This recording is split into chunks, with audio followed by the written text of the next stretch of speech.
built a more confusing space?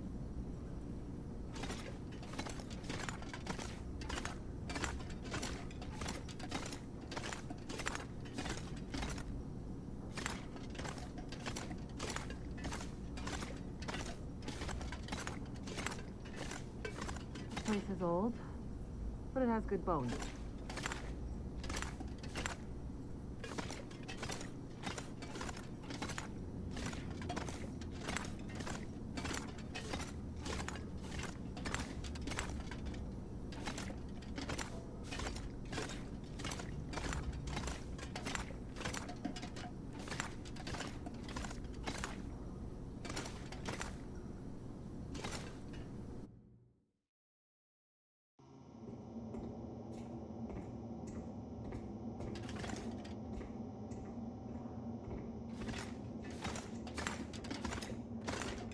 Feels like the whole facility is slowly waking up.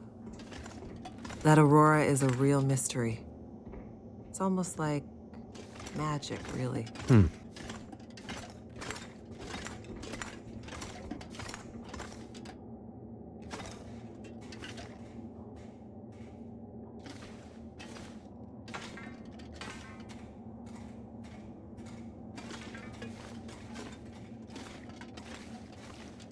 Imagine the logistics involved in building this facility.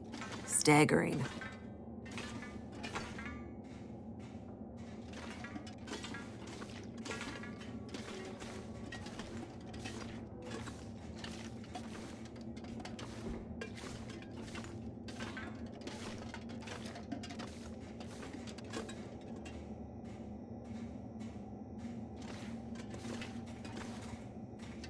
The people who built this had no idea how important it would be someday.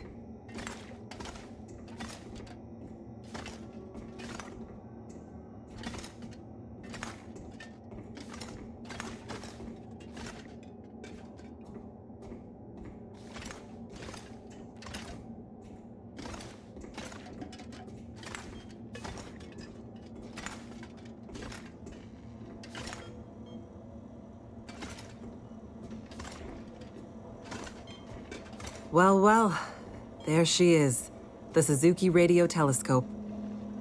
Isn't she beautiful? Lit up by the aurora, no less. I've never seen it so bright. It's massive. Let's hope we're not too late.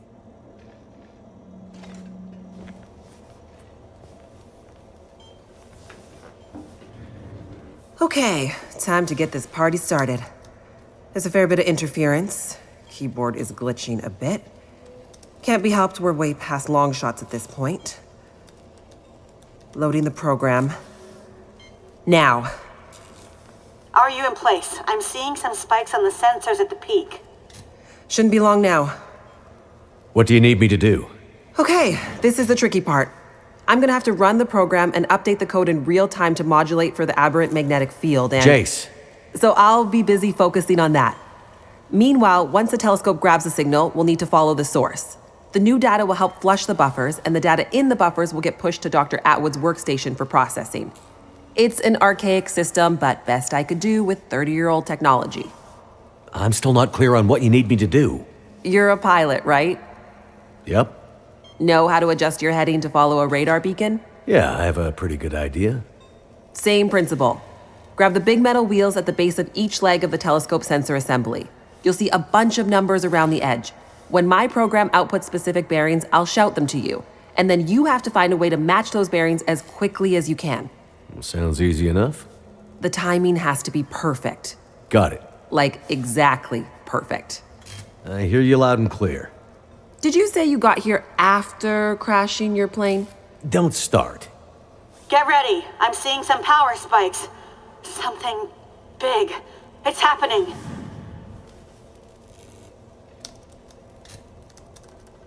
Get ready, Mackenzie.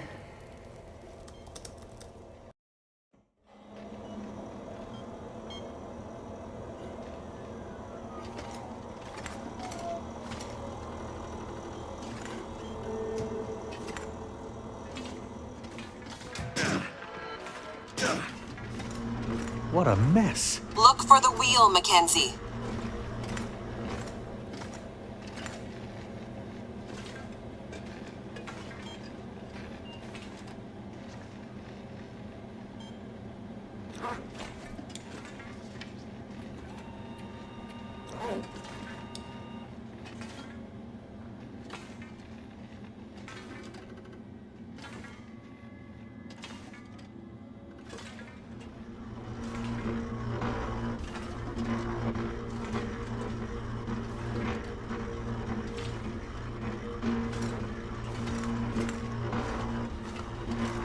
Here we go, 141 degrees.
Look for the console with the big wheel on it. Come on, Mackenzie. How am I supposed to find anything down here? There's gotta be a way through here.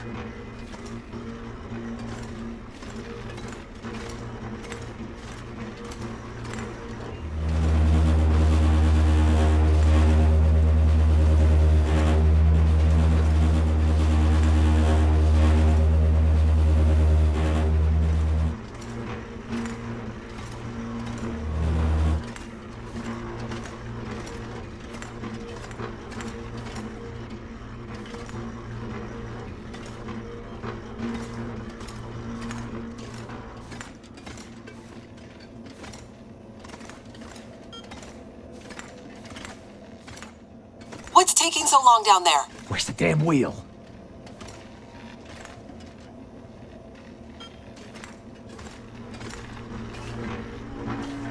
The dish is huge.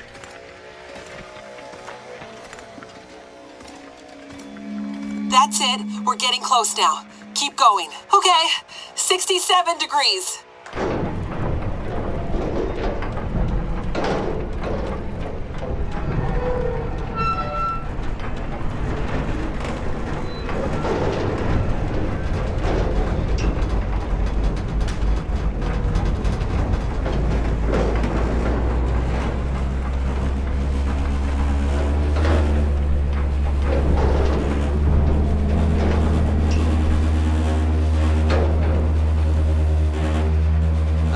Jace? Everything okay over there? Don't worry. Keep going. Last bearing incoming. Come on, you sweet, sweet program. Don't let me down.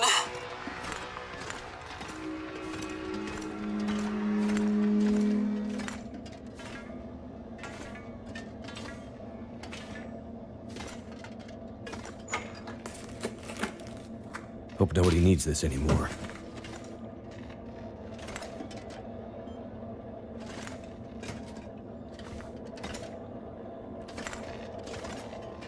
.156, Mackenzie. Get to 156 before the whole thing blows.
The program?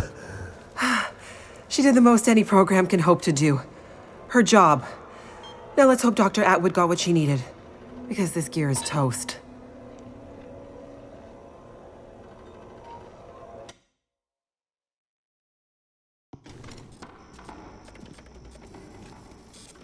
It's coming now. All the data just flooding out of the buffers. It worked. God damn it, it worked. Oh, thank goodness. I'd hate to have to restart my PhD. You did brilliant work, my girl. Absolutely brilliant. We just need to keep the data flow, ensure it comes in a continuous flow, uninterrupted. How long before the data is ready for analysis? These are old systems, and it takes a while for them to crunch through the numbers. It'll be hours before we'll... Well, shit. What the hell just happened? It's not the power this time. Geothermal plant's still showing up green on the board. Some kind of overload, or emergency shutdown. What now? Now we do this the old-fashioned way. We start combing through the numbers. I'll get us some light.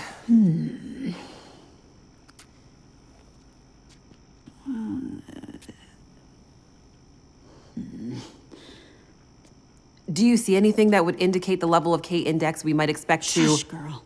Let me read. Do you want me to grab a printout and Could it be a G10? Is there something I can do to... Aha! Here it is. Here it is. There it is. What do you see? It can't be. That silly old British bastard was right. He just never knew how right he was. Why did it have to happen in our time? British bastard? Please explain. For you to fully understand would take more time than we have. I'd have to go back more than 150 years. I like a good story. I think we deserve some answers. Very well. In 1865, a British scientist and naval officer was tasked with supporting the research of a scientific team, seeking to create a kind of communication that could travel over the air. The Admiralty felt that dependence on the telegraph was holding them back. This Navy man was inspired by stories he'd heard about the Carrington event 6 years prior. At the time, the largest geomagnetic event ever recorded. He had heard that the abundance of static electricity in the air had powered telegraph lines, even after the operators had unplugged them. Fires broke out due to this geomagnetically induced current. It got him thinking. This scientist's research led him all over the world, and he began to piece together a picture of the Earth's geomagnetic profile, and something about the operation of the sun and its effects on the Earth's magnetic field. Remember, this was 150 years ago, and well before they had the equipment to prove any of this. But a theory began to take shape in his mind that suggested the sun went through cycles of geomagnetic activity, waxing and waning, but sometimes spiking inexplicably in dramatic ways. The historical record held evidence of many of these events, but in pre-industrial times, the impacts were more subtle. Even in the mid-1800s, there wasn't enough power infrastructure to really feel the impact of these spikes, so it wasn't of grave concern. But the growing dependence on telegraphy suggested this shouldn't be ignored. And this scientist predicted that if the level of electrification continued to grow exponentially, as was predicted, this would create a serious vulnerability that could be exploited by their enemies at great cost to industry and society at large. He was given a secret commission from the Royal Geographical Society to prove his theories and to come up with a strategy that would ensure the British were in the strongest position to exploit any such geomagnetic disaster. After another decade of research, this scientist began to suspect that this geomagnetic current that existed all around them could impact many other things and more deeply. He began to study migration patterns of animals and gathered evidence of whale strandings, bird die-offs, and other unexplained mysteries relating to animals' innate abilities to navigate vast distances with great precision without the benefit of modern tools or equipment. Eventually, he knew he had to travel north to the Arctic to really test his theories. And in December of 1865, he took a ship and a crew of Navy scientists and mariners in a specially commissioned research vessel, a modified bomb mortar ship, fashioned after the Terror and Erebus from the ill-fated Franklin expedition. His ship was named the HMS In Tenebris, and he took it and a crew far above the Arctic Circle, along with an array of unique recording equipments he had crafted himself, with the hope of collecting data to support his theories. This scientist and Navy man was Captain Edmund Wintermute. The word in Mackenzie's secret message. It was a person's name. Wintermute's mission was to collect data near the Arctic Circle, and he and his crew were also tasked with the goal of resupplying a small Navy research outpost that had been set up as part of Wintermute's program the year before. Some of the crew on Wintermute's ship was designated as relief for the outpost's crew, and Wintermute was meant to bring the replaced men home to their families. A few days away from the Arctic Circle and 2 days from their destination, Wintermute recorded increasingly active aurora and other geomagnetic activity around the ship, including St. Elmo's fire. But he also noticed something else. As evidenced by their journals, many of the crew were having trouble sleeping, with some experiencing full-blown insomnia that worsened as they traveled further north. Some were also beginning to forget things, their journal entries occasionally slipping into childlike language or outright gibberish. 2 days out from their destination, the night watch rang the ship's bell to announce a man had gone overboard. The man, an experienced mariner, had been observed to simply walk off the deck of the ship. By all rights, a calm and dependable sailor. This event shook the crew's morale. Wintermute did his best to keep them focused, but he was still inexperienced as a ship's captain, always more the scientist than sailor or Navy man, and he could tell the men were increasingly becoming anxious, even distrustful. Walked off the ship and straight into the water. Exactly, but things got even stranger after that. When they arrived at their destination, a small island surrounded by sea ice, they found the Navy observation camp that Wintermute had set up the year before completely abandoned. The shelters were mostly destroyed, the relentless Arctic winds having shredded their canvas. The sled dogs were killed, some seeming to have been eaten. Many of the men were found dead, their bodies frozen in their beds, some showing signs of having been attacked or murdered. Yikes. Keep in mind, the Franklin expedition was still fresh in the public imagination during this time, including all the rumors of cannibalism. Wintermute could tell some of his men were nearing their breaking point, so he sent them back to the ship and took only a small group of trusted officers with him to search the rest of the small island. On the far northern side, in an icy bay, they found the remainder of the outpost crew, their bodies frozen solid in the ice. Some appear to have walked in and simply frozen in place. Jesus. And I thought we had it bad.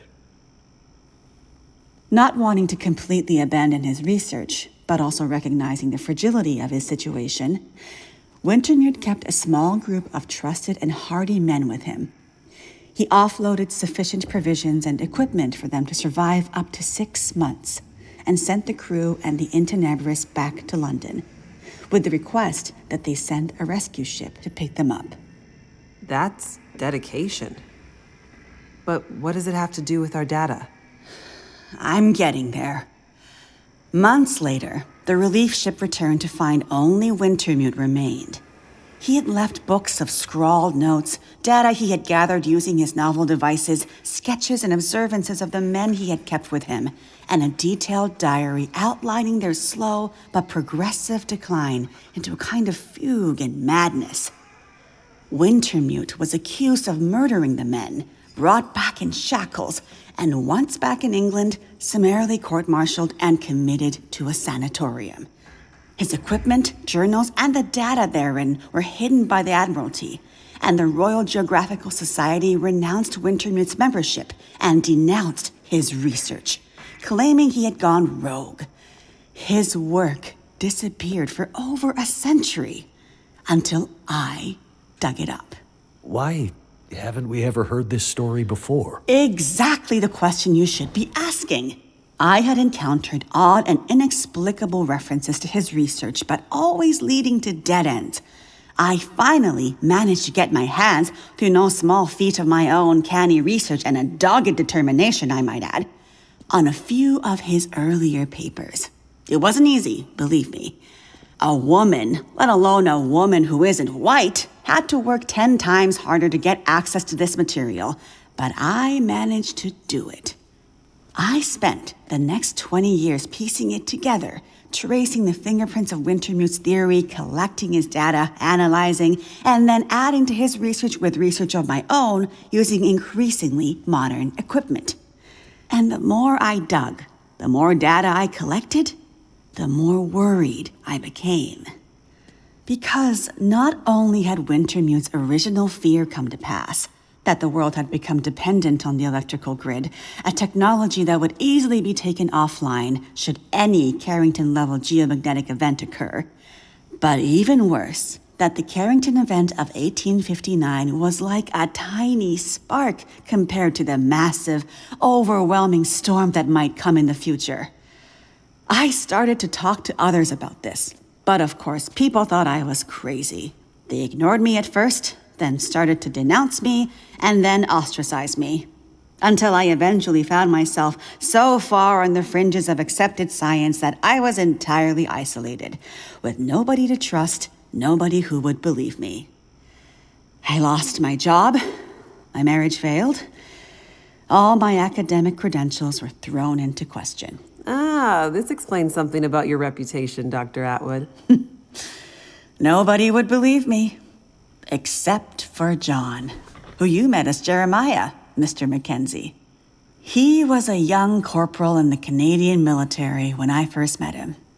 Handsome, as I recall. It's a long story on top of an already long story, so I won't tell it all here. But the important thing was he was stationed at a radar observation post along the dew line, far north, and started to observe some strange things of his own. He followed the trail, which eventually led him to me. And when we got together, there were sparks, I tell you. To be believed by someone, it was like a drug. We worked to uncover more data, and he kept his eyes and ears open, using his military connections to gather more information carefully.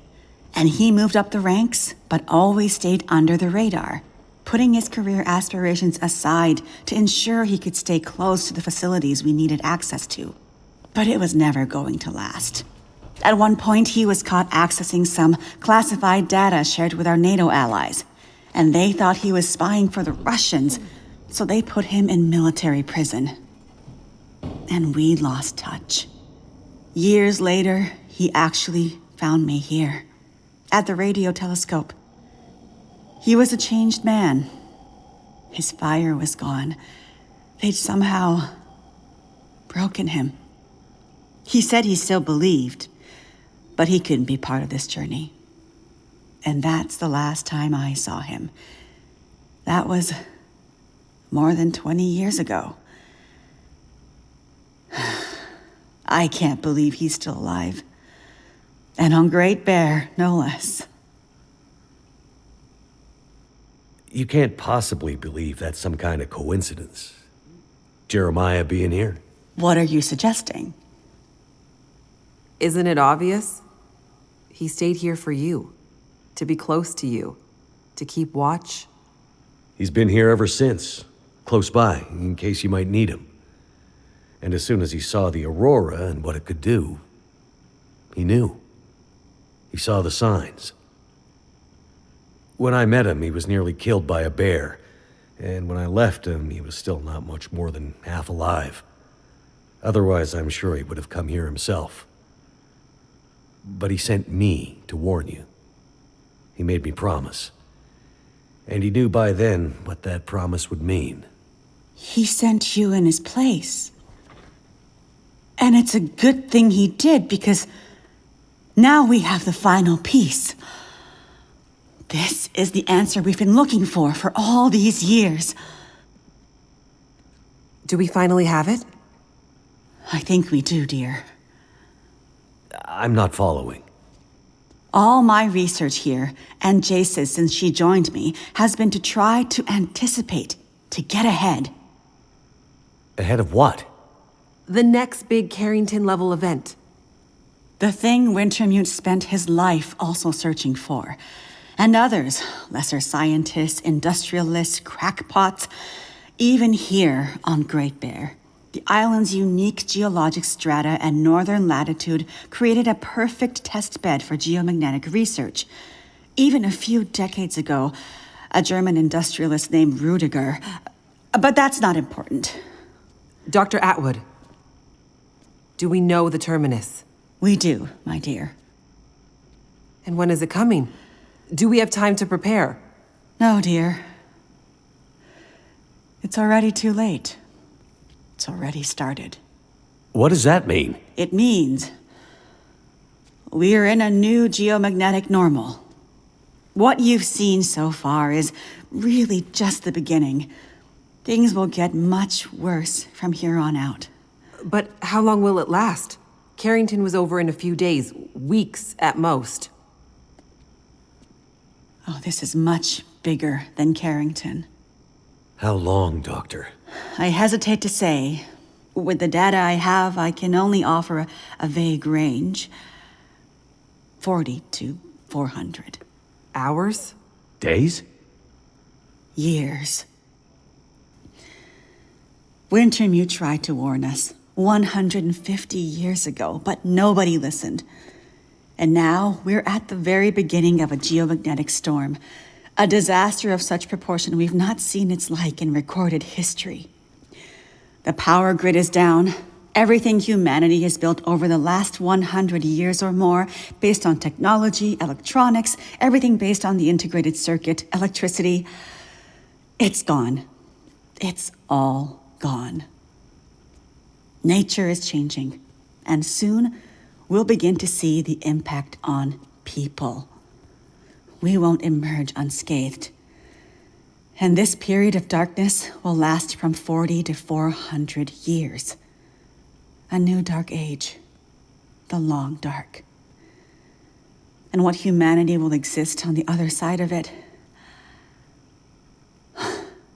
I cannot even begin to guess. Then I need to warn her.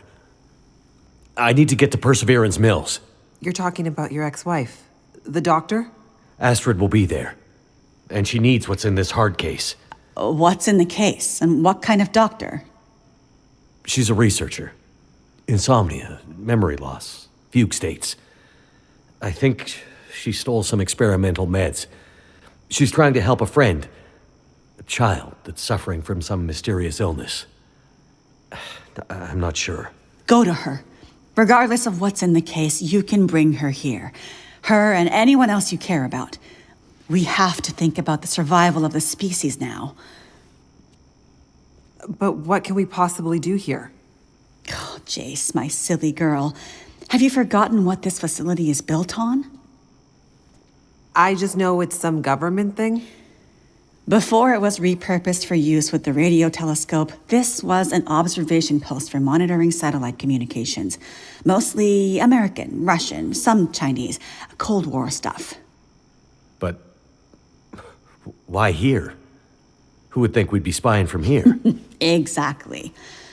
A few floors below us are the magnetically shielded dorms and storerooms designed for the folks who used to live and work here, back in the Cold War. The whole place is basically a big bunker. Right. And the team that built the geothermal plant left various supplies behind. Exactly. There's probably enough dry rations and assorted supplies there to feed dozens of people for a couple of years. Survival of the species, huh? I'm afraid so. Then I better get to it.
This is your patient. And in case you're thinking of letting him die, consider this a little extra incentive to keep him alive. Astrid! You don't need to do that. I need you focused. I'm a doctor. I'll do whatever I can to help your friend. He's not my friend. He's my son. He dies, she dies, and then you die. He's lost a lot of blood, and his injury looks infected. There's a fair bit of bruising around the torso, suggesting there may be internal injuries. Tell me what happened to him. There was an explosion. Then a lot of heavy stuff fell on him. How did you know to come here? We heard on the radio. Shut it, Vachon. You always did talk too much. You never mind that. Just fix Donner. For internal injuries, there's not much I can do with the equipment here. It's too rudimentary. Normally, he'd be airlifted to a regional hospital. You'd better figure something out. I need some better gear, like an emergency trauma kit. Well, you'd better figure out where you can find something like that, and soon. The search and rescue station. They need to keep it stocked as emergency backup for remote communities like Perseverance. There's medical supplies there. Where is it? Along the old logging roads, north of Desperation Bay. Very rough terrain. It won't be a fast trip on foot. Well then, Doctor, you better get going. I'll get the supplies, and I'll be right back. And then we'll get Freya out of here. Don't get ahead of yourself, Doctor. Heller, go with her. But, boss! Shut up and get going. A little company to make sure you come back. And remember, Donner goes, and your friend won't be looking quite so healthy when you get back. Be careful, Astrid.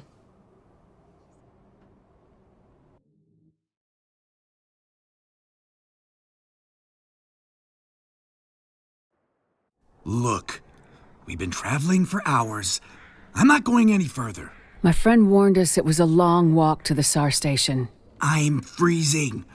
Gotta warm up before I go any further. I guess we can stop for a bit. Listen, lady. Hey, Look, a train.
Damn, what an ancient piece of junk.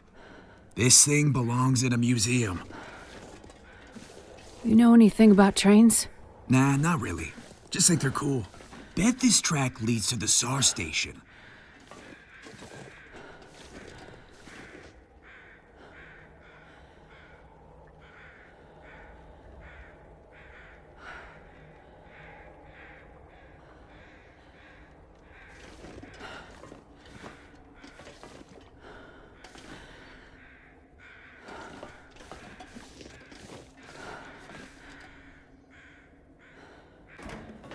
If I could just get this old steam engine working, it would save us a lot of time.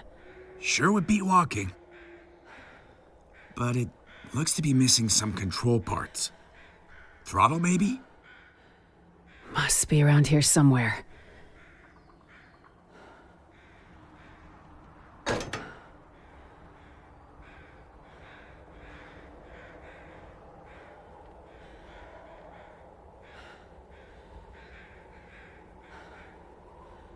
Well, good luck with that. I'll just be over here, looking for some way to thaw out. Gee, thanks for your help. Anytime, lady. This'll come in handy.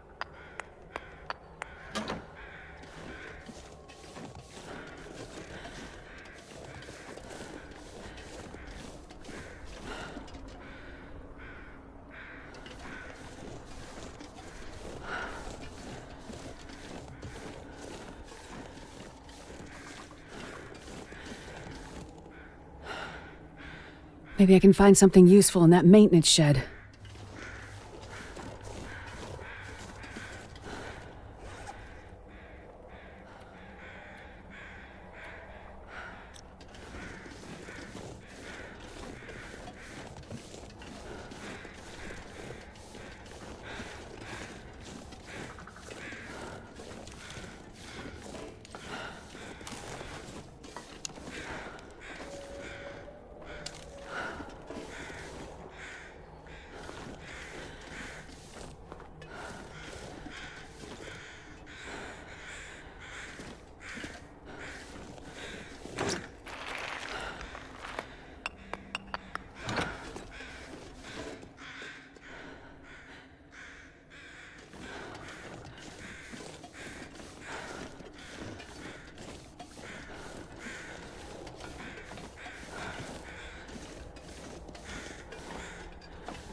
Hope nobody needs this anymore.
Well, this stuff will come in handy.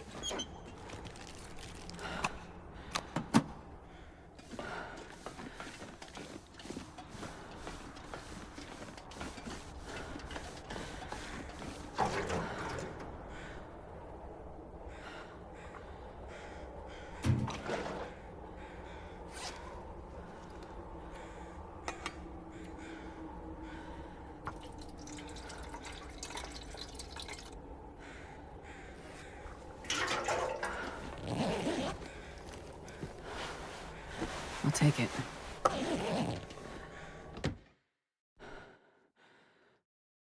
This pack is getting too heavy to carry.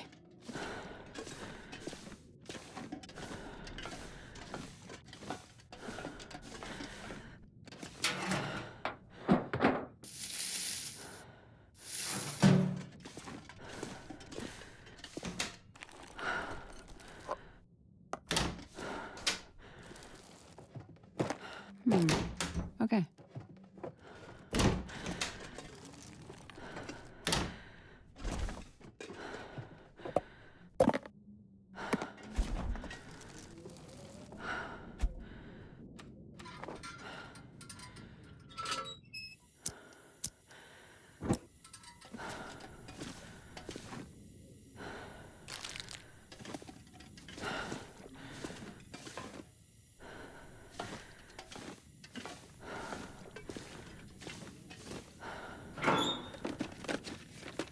I think I can use this.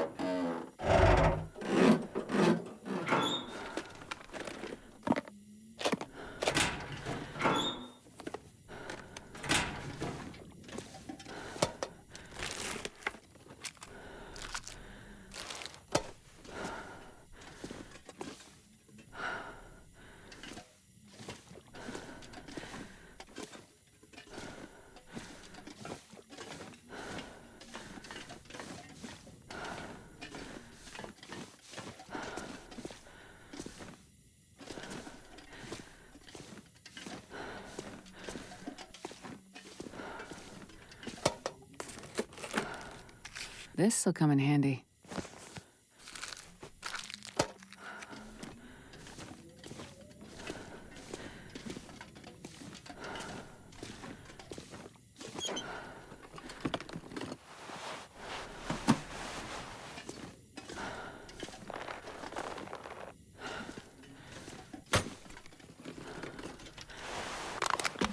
Hope nobody needs this anymore.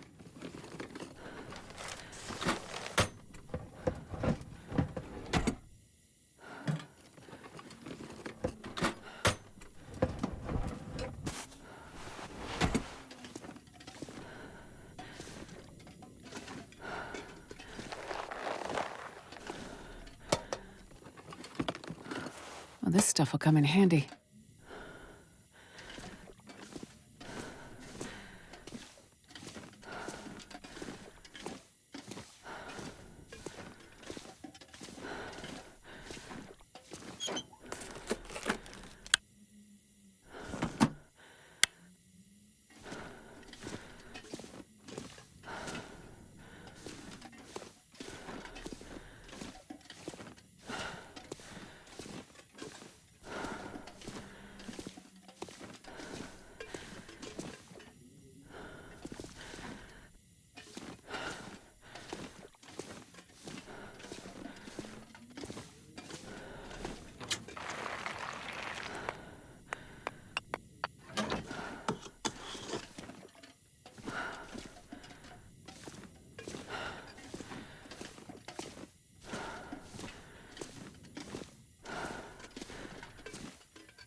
This must be what I need to get the train going.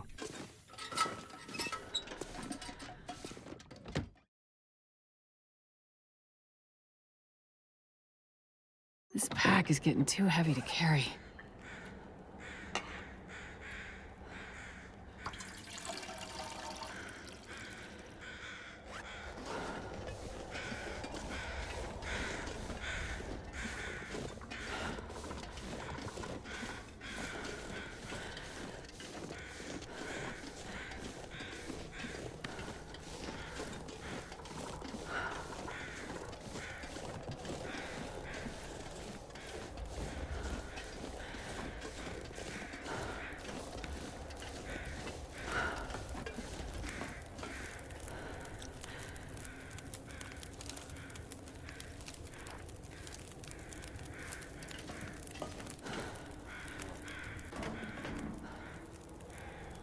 That should do it.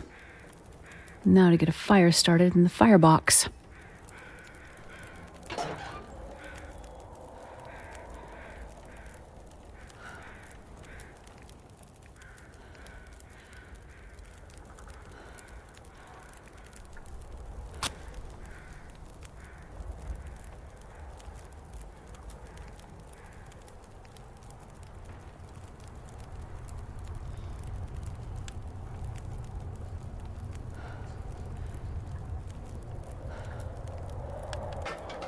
Okay, so the fire's going, and that means the steam pressure should start building any minute now.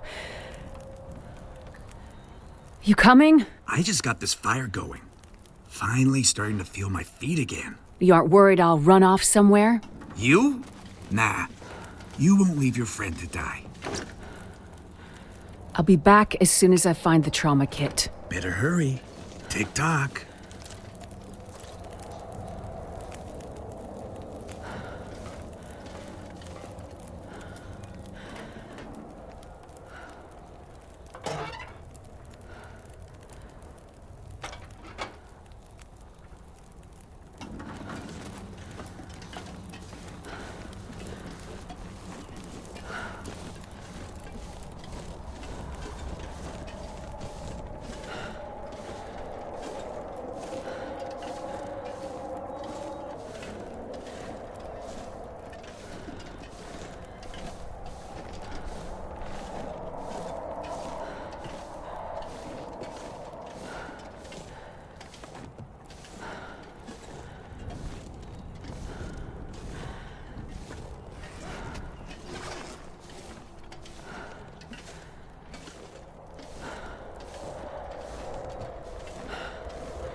Gotta get the pressure up. Then release the brake. And...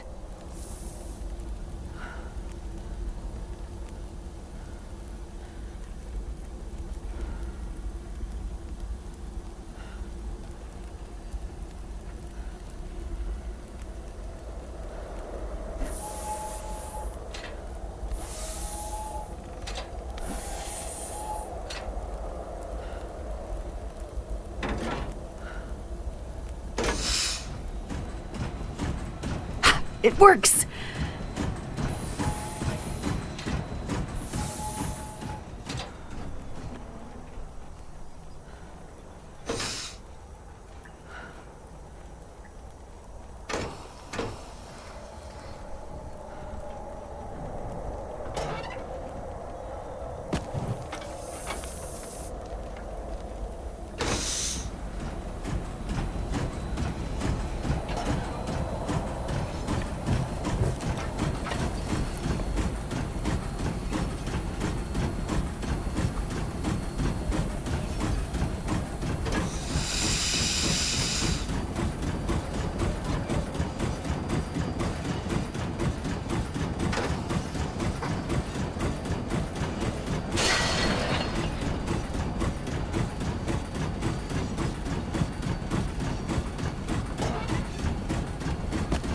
I need more coal.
Switching yard.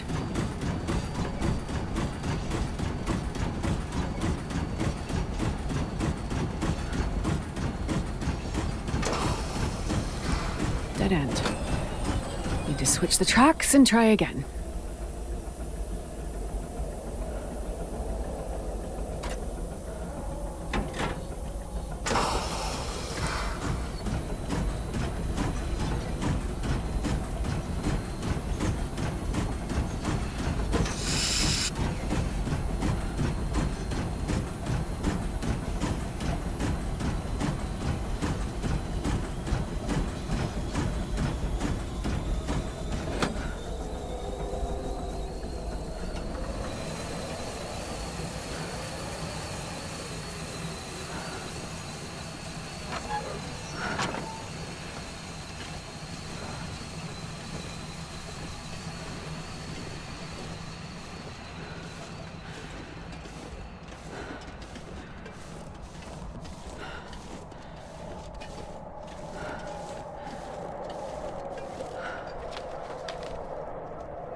Probably useful.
I've always wanted to do that.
Blocking the path. Just need to get it out of the way.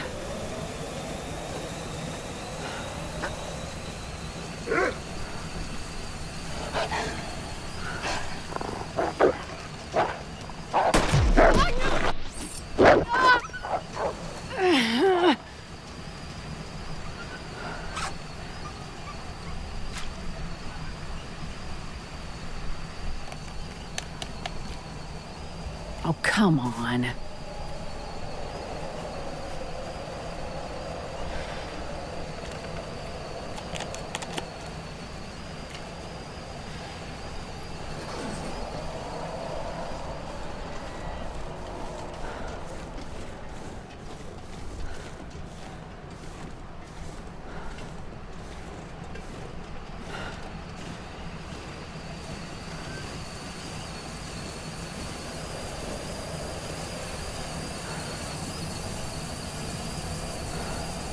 Need more coal to get the pressure up.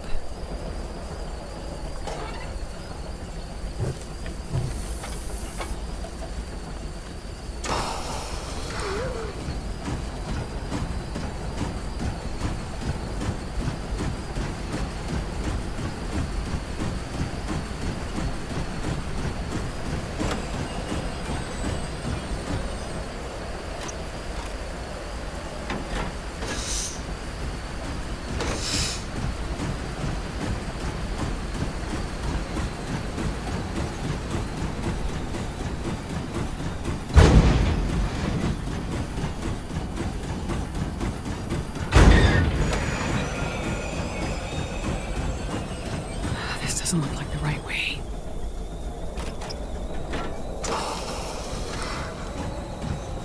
Oh, looks like the fire isn't hot enough to keep the pressure up. We need more coal.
Looks like I need more coal to get the fire burning hotter.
Probably useful.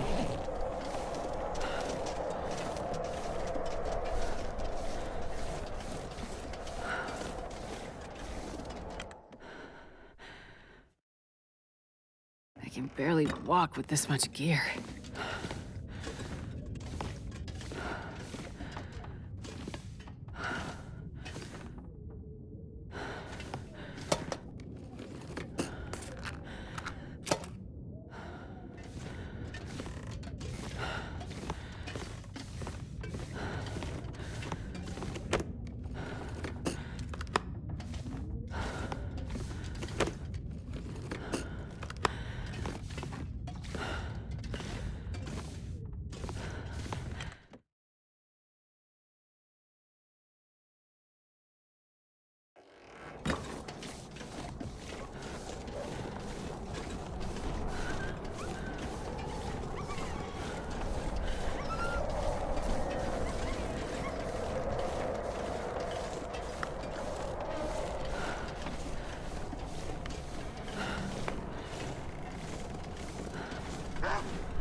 I'm not going to be able to carry this load for much longer.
coal to get the pressure up. This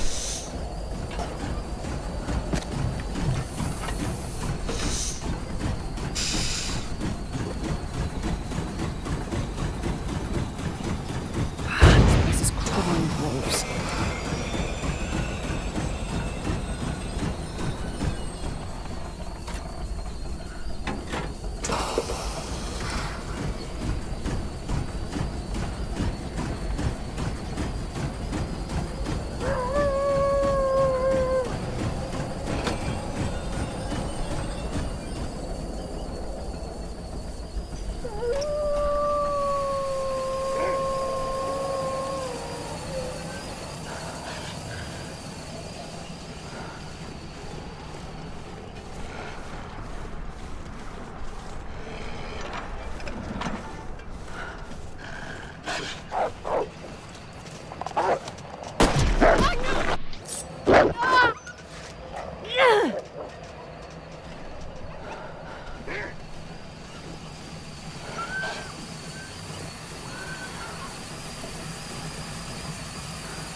Looks like the fire isn't hot enough to keep the pressure up.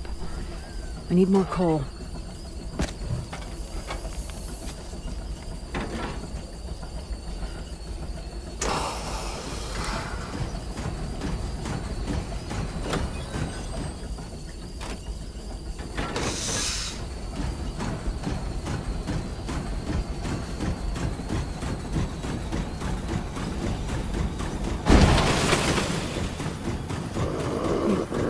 To get the pressure up.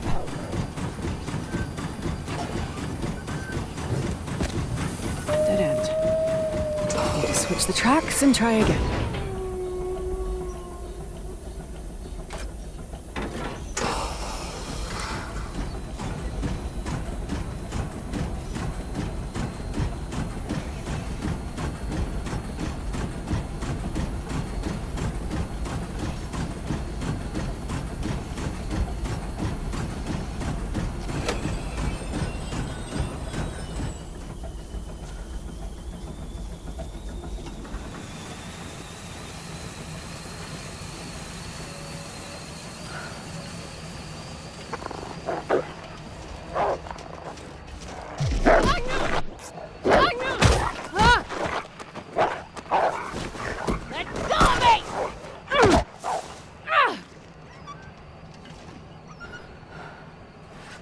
Okay, gotta stop that blood loss.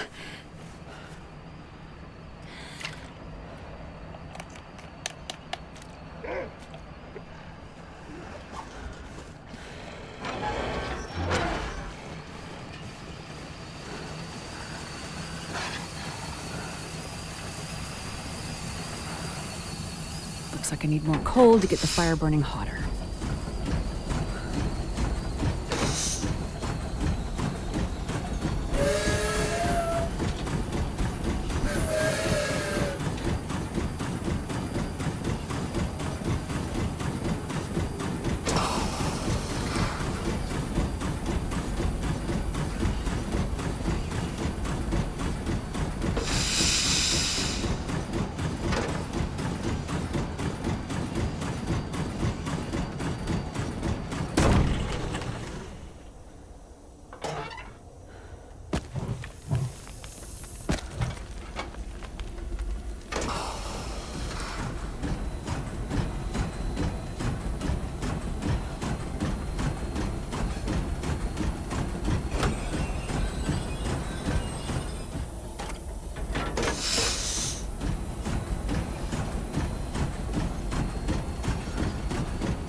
Looks like this is the way to the SAR station.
There it is. The helicopter. That must be the SAR station.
Found it!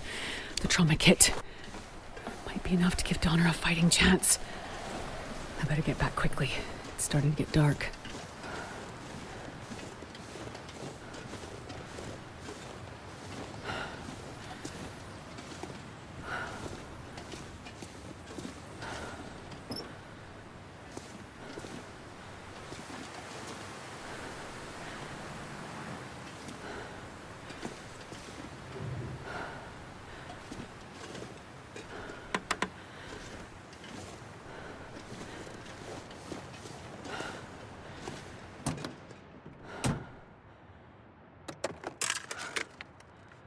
I'll take it.